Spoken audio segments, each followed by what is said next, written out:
Assalamualaikum warahmatullahi wabarakatuh. Selamat pagi, selamat malam, selamat sore bagi teman-teman yang baru menonton video ini. Semoga selalu diberi kesehatan dan kemudahan oleh Allah Subhanahu wa Ta'ala.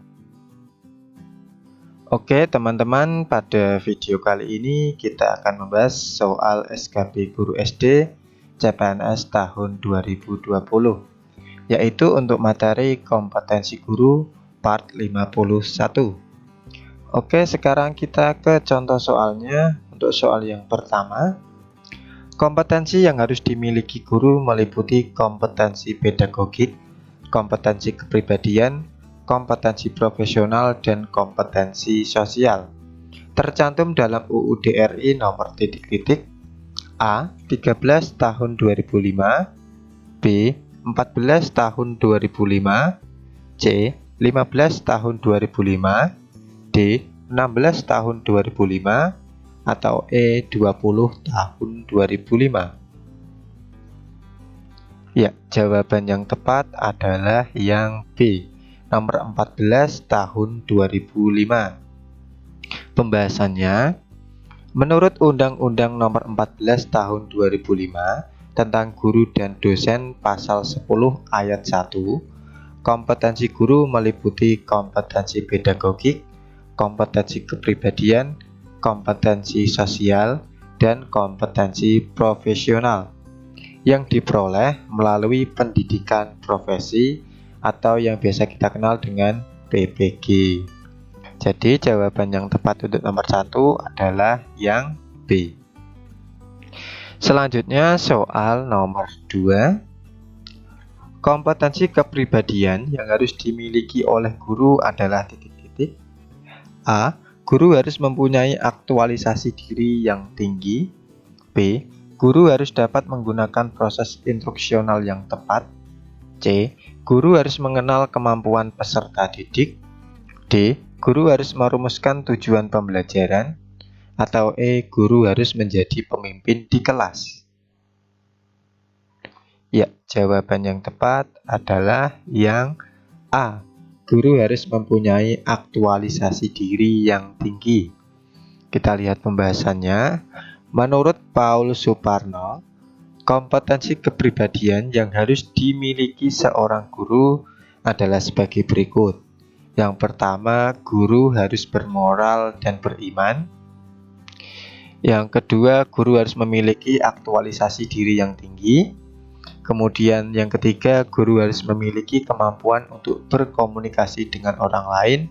Dan yang terakhir, guru harus terus mengembangkan pengetahuannya. Jadi jawaban yang tepat untuk nomor 2 adalah yang A. Oke teman-teman, kita lanjut soal nomor 3. Prinsip-prinsip profesional sebagaimana dinyatakan pada Undang-Undang Kependidikan Bab 2 Pasal 7 ada 9. Salah satunya adalah titik-titik. A. Memiliki aktualisasi yang tinggi. B. Memiliki kemampuan untuk berkomunikasi. C. Memperoleh penghasilan yang ditentukan sesuai dengan prestasi kerja. D. Memiliki tujuan pembelajaran yang jelas. Atau E. Memperoleh aktualisasi pembelajaran yang jelas. Ya, jawaban yang tepat adalah yang C. Memperoleh penghasilan yang ditentukan sesuai dengan prestasi kerja. Kita lihat pembahasannya. Prinsip-prinsip profesionalitas sebagaimana dinyatakan dalam Undang-Undang Kependidikan Bab 2 Pasal 7 yang menyatakan bahwa guru dan dosen merupakan bidang pekerjaan khusus yang dilaksanakan berdasarkan prinsip-prinsip sebagai berikut. Yang pertama adalah memiliki bakat, minat, panggilan jiwa, dan idealisme. Yang kedua, memiliki tanggung jawab atas pelaksanaan tugas profesionalnya. Yang ketiga, memiliki kompetensi yang diperlukan sesuai dengan bidang tugas. Yang keempat, memperoleh penghasilan yang ditentukan sesuai dengan prestasi kerja, dan lain-lain. Jadi jawaban yang tepat untuk nomor 3 adalah yang C. Selanjutnya soal nomor 4. Berikut ini yang bukan merupakan faktor penyebab rendahnya profesionalisme adalah titik-titik. A. Kurangnya motivasi guru dalam meningkatkan kualitas diri. B. Pengakuan terhadap ilmu pendidikan dan keguruan masih setengah hati. C. Standar guru sudah mencapai ambang batas minimal. D. Adanya perguruan tinggi swasta sebagai pencetak guru yang lulusannya asal jadi.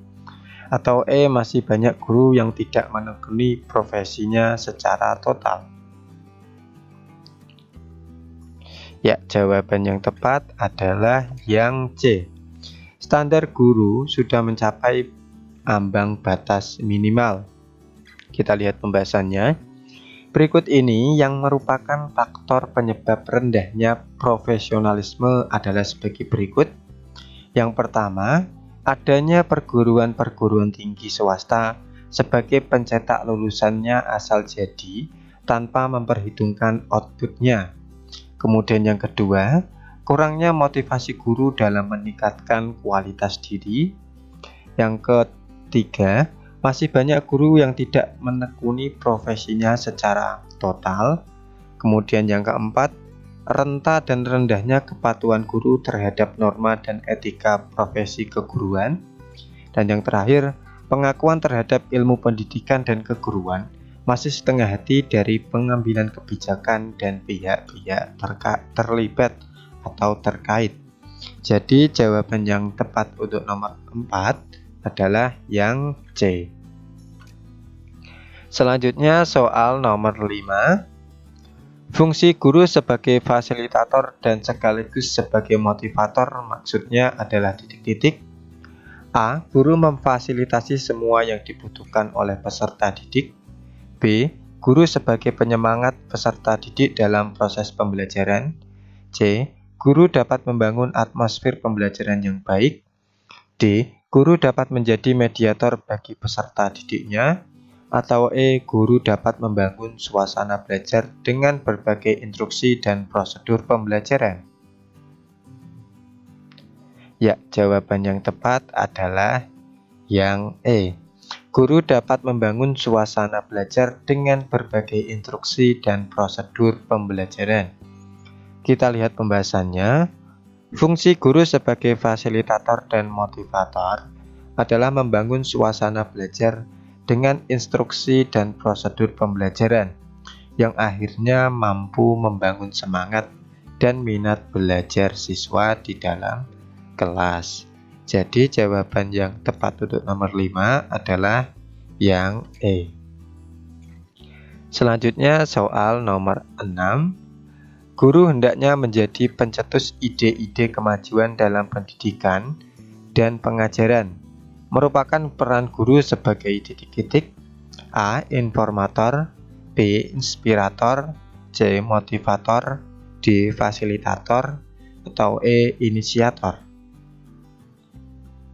Ya, jawaban yang tepat adalah yang E. Inisiator. Kita lihat pembahasannya. Pembahasannya berikut beragam jenis peran guru dan penjelasannya. Yang pertama ada informator, yaitu guru hendaknya dapat memberikan informasi yang baik dan efektif mengenai materi pembelajaran yang telah diprogramkan dalam kurikulum, serta informasi mengenai pengembangan ilmu pengetahuan dan teknologi. Kemudian yang inspirator, guru hendaknya dapat memberikan inspirasi atau ilham kepada peserta didik mengenai cara belajar yang baik. Kemudian yang ketiga, motivator, guru dituntut untuk dapat mendorong anak didiknya agar senantiasa memiliki motivasi tinggi dan aktif belajar. Kemudian inisiator, guru hendaknya menjadi pencetus ide-ide kemajuan dalam pendidikan dan pengajaran. Jadi jawaban yang tepat untuk nomor 6 adalah yang E. Selanjutnya soal nomor 7. Guru hendaknya dapat membantu, memperbaiki dan menilai secara kritis proses pembelajaran yang dilakukan sehingga akhirnya proses pembelajaran dapat optimal. Merupakan peran guru sebagai titik-titik. A. Mediator. B. Pengelola kelas. C. Fasilitator. D. Supervisor. atau E. Motivator? Ya, jawaban yang tepat adalah yang D. Supervisor. Kita lihat pembahasannya. Berikut macam-macam peran guru dan penjelasannya. Yang pertama adalah mediator. Guru hendaknya dapat berperan sebagai penyedia media dan penengah dalam proses pembelajaran anak didik. Yang kedua, pengelolaan kelas atau pengelola kelas, yaitu guru hendaknya dapat mengelola kelas dengan baik, karena kelas adalah tempat kehidupan guru dan siswa dalam proses pembelajaran. Yang ketiga, fasilitator. Guru hendaknya dapat menyediakan fasilitas yang memungkinkan anak didik dapat belajar secara optimal. Dan yang terakhir, supervisor. Guru hendaknya dapat membantu memperbaiki dan menilai secara kritis proses pembelajaran yang dilakukan, sehingga pada akhirnya proses pembelajaran dapat optimal. Jadi jawaban yang tepat untuk nomor 7 adalah yang D. Oke teman-teman, kita lanjut soal nomor 8. Adanya kesulitan belajar di mana anak tidak naik kelas hingga 2 kali berada pada level titik-titik. A. Grade level, B. X level, C. Intelligence level, D. General level, atau E. Unique level. Ya, jawaban yang tepat adalah yang A. Grade level. Kita lihat pembahasannya. Beberapa macam level kesulitan belajar anak diantaranya sebagai berikut.